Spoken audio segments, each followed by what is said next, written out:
Hello, this is Greg Ayler and Jared Klippel with me today with Texas Hills Realty, bringing you Realty Talk, where we discuss real estate topics about property in Fredericksburg, Gillespie County, and the Central Texas Hill Country. We're located at 502 East Main in Fredericksburg. That's the northeast corner of Main and Elk, right behind the old 1931 red and black Ford truck with the chickens on back. We have five amazing agents, including Andrew Harvey, Joe Kostelski, Malin Williams, Phil Fry, and me, Greg Ayler. Each week we bring you current real estate information, some market updates, or things you might just ask about when you bump into us at the 129th Annual Gillespie County Fair or the hardware store. And if you have any questions, by all means, call us at 830-997-6123 or email us at info@txhillsrealty.com. Speaking of the county fair today, Jared, I understand we have one coming up soon, and you dug up some history on the Gillespie County Fair.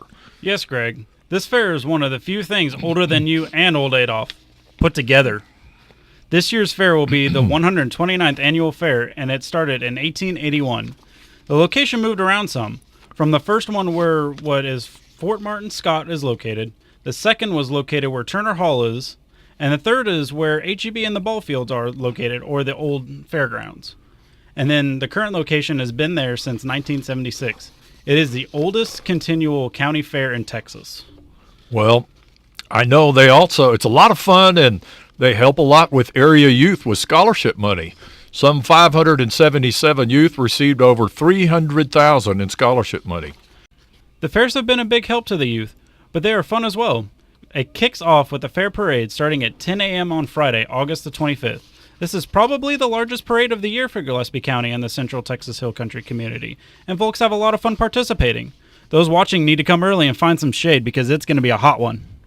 I bet it is. What about the races and the entertainment this year? The pari-mutuel horse races run August 26th and 27th. Gates open at about 11 a.m. and post time is at 1 p.m. The music venue will include, I'm sorry if I butcher these names, Billy Matta, Casey Donahue, and Asleep at the Wheel. It sounds like area citizens will have a great time, and we hope to see you there. I understand you're going to try to sneak in free this year, Jared. Yeah, on Thursday, August 24th, admission is free, and that might be when it's the least crowded, but sadly you still have to pay for the booze. I understand. Unless you bump into old Uncle Adolf, as we talked about a few weeks ago, and you can talk him out of buying you one. Well, last week, Jared and I talked about what types of property are under contract near Fredericksburg and in Gillespie County, and we compared that to what listings tend to expire or be withdrawn. It probably came as no surprise to learn that in many cases, there are more expired and withdrawn listings than there are those under contract, and that the average prices of those expired withdrawn listings are well above the listings under contract. A week or so before that, we talked about comparing the markets of 8 Central Hill Country towns near Fredericksburg. I think that was Kerrville, Mason, Blanco, Johnson City, Harper, and Stonewall. But today, Jared and I wanted to visit about realtors just in general and the real estate business in general. And I guess I wanted to do that because I know there's some people out there who are very comfortable with dealing with a realtor. They understand we're just ordinary folks. We took classes, we passed state exams in order to get a license, and we have more courses every 2-year period just to keep our license. Once in a while, we run into people who are just scared to death. They just don't know what we're all about. Well, once someone finishes the coursework and passes their state exams, they become a licensed agent. They can then apply to become they can then apply to a local real estate board of realtors and become a Realtor, Realtor. The biggest advantage, of course, of becoming not only a licensed agent, but a Realtor, is the ability to get plugged into the MLS, or multiple listing service. Think about it. A licensed agent has very little access to current listing information, current sales information, and many other tools all across the board that a realtor has. And much of the information just a plain licensed agent has is subject to scrutiny as far as accuracy is concerned. But a realtor signs paperwork and subscribes to report accurate sales information to the MLS, or multiple listing service. False information can lead to suspension or termination. I'm not just saying that because someone is a realtor, they are 100% accurate or correct with their information. After all, they're just human. But the degree of accuracy tends to be higher than the rumor you get at the barbershop about what something's sold for. Jared, what else have you noted about realtors as a class of people? You're fairly new at it yet, and how is the realtor profession different than some of the others you've come across? Well, like many other professions, realtors have to know how to talk to their clients. But as you said, realtors need to be as accurate as possible because this is potentially that client's largest investment. When I first started here, I didn't know anything about real estate, but now I can say I've learned quite a bit. But I can still say I don't know everything about real estate. And that's funny because I've worked at it now here in Fredericksburg almost 24 years, and I learn something every week, and I still feel like there's a lot to learn. But next, I wanted to get into a real estate purchase transaction. How can a realtor help the buyer? Jared, you've been with us now for, like I said, over a year. How do you see us helping buyers in a real estate transaction? What have you witnessed? Well, first you have to find out what the buyer's needs are, as in what exactly are they looking for? Are they looking for just a regular family home? Are they looking to invest? Or are they just looking for some acreage? And then you have to find out what their price range is. Once you know that, then you find out if there's any inventory that suits their needs. Sometimes that means the property is outside of Fredericksburg, even Gillespie County, which can make it difficult to find. You also help find a fair price for that property, making the offer, and finally negotiating it. Well, all those are valid points, but many folks don't know there's a lot of behind-the-scenes work as well.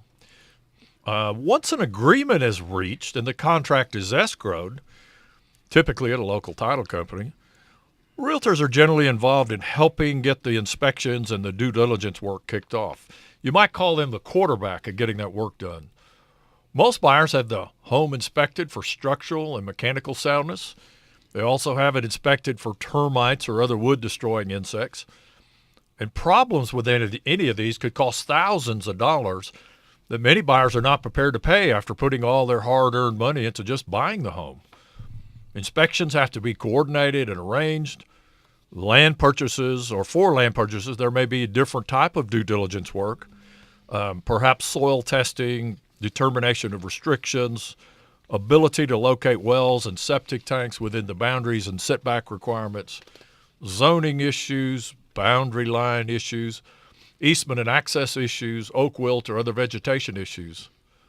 But once the contract is escrowed, buyers are on a deadline to complete their due diligence, so it needs to get done. I understand you do a lot of work for the buyers in order to complete the sale.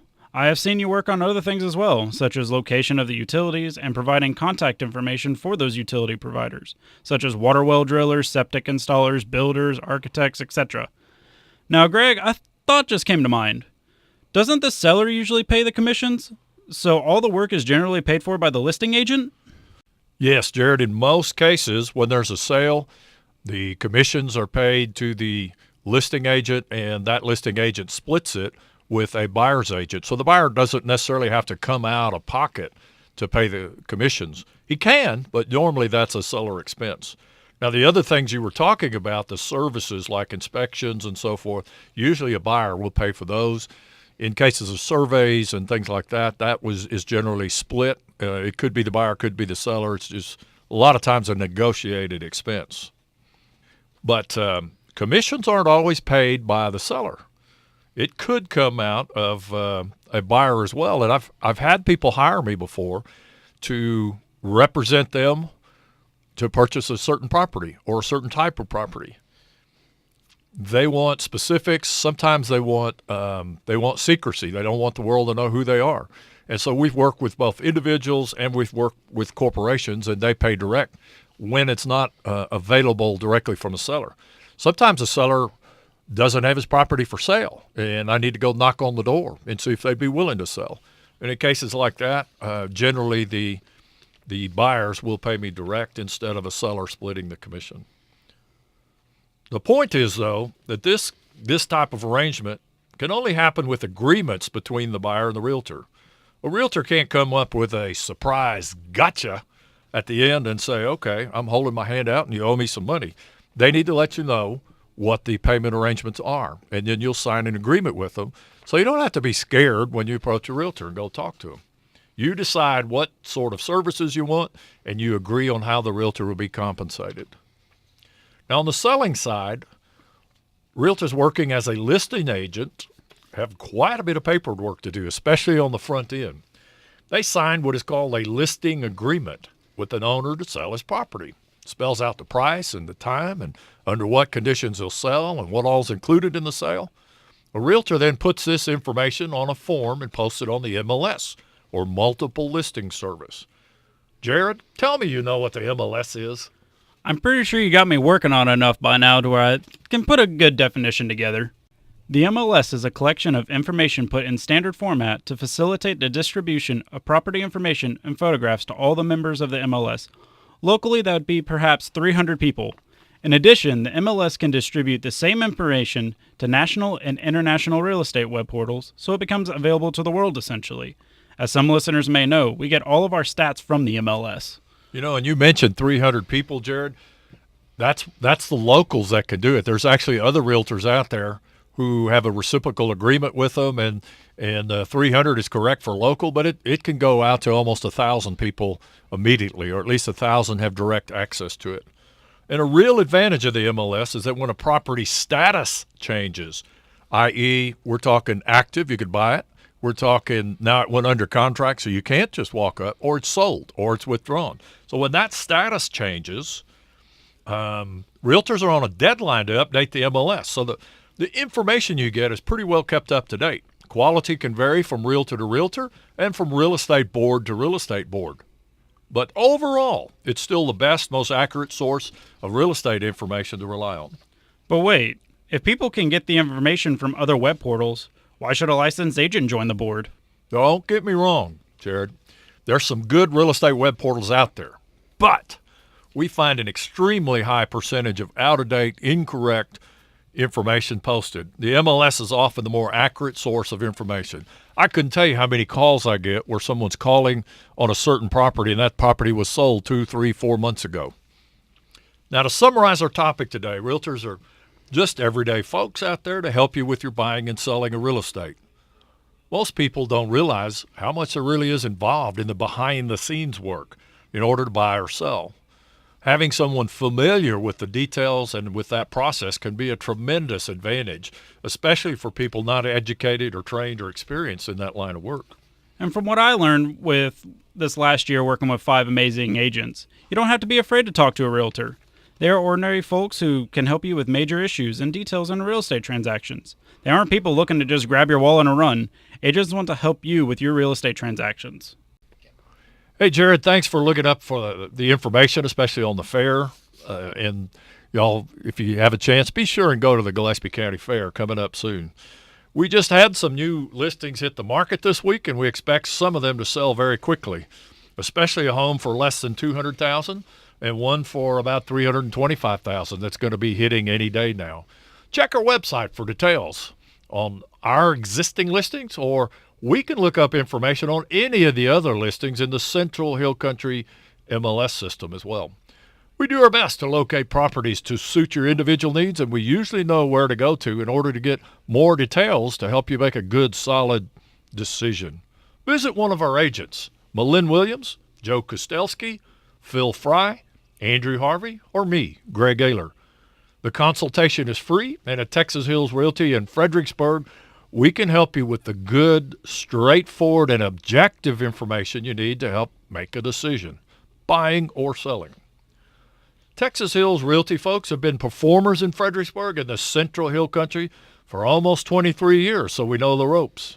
Realty Talk is brought to you by Texas Hills Realty, LLC, on Saturday mornings, usually around 9:45 a.m., and on Sundays as well. We appreciate your support. We're easy to find at 502 East Main, right behind the old 1931 red and black Ford pickup with the chickens on back. If you have any questions, give us a call at 830-997-6123. Or you could email us at info@txhillsrealty.com. To see these listings we're talking about, go to txhillsrealty.com, where we like to say, we help natives sell and others become natives.